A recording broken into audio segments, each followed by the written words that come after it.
Welcome to my channel Shadows of History. Why was switching rations from wheat to barley an effective punishment for a Roman soldier? Discipline in the Roman army was spectacular. Soldiers who endangered their comrades by negligence were punished harshly, and sometimes capitally. The first-century general Corbulo executed 2 soldiers simply because they failed to wear their daggers while digging a trench. The Republican hero Titus Manlius Torquatus supposedly executed his own son for disobeying orders. Torquatus witnessing the execution of his son.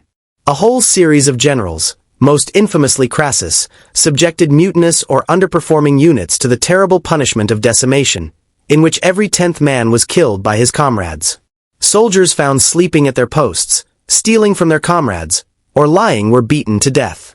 These punishments probably loom larger in our literary sources, which tend to be concerned with exemplary deeds of valor and Roman virtue, than they did in actual practice, not least because decimation and summary executions weren't great for morale.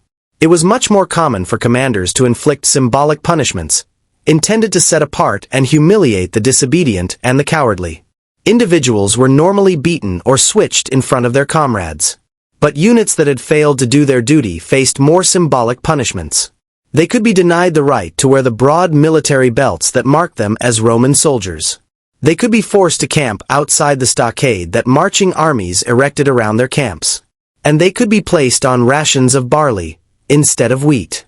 In many parts of the classical world, including Greece, most bread was made from barley.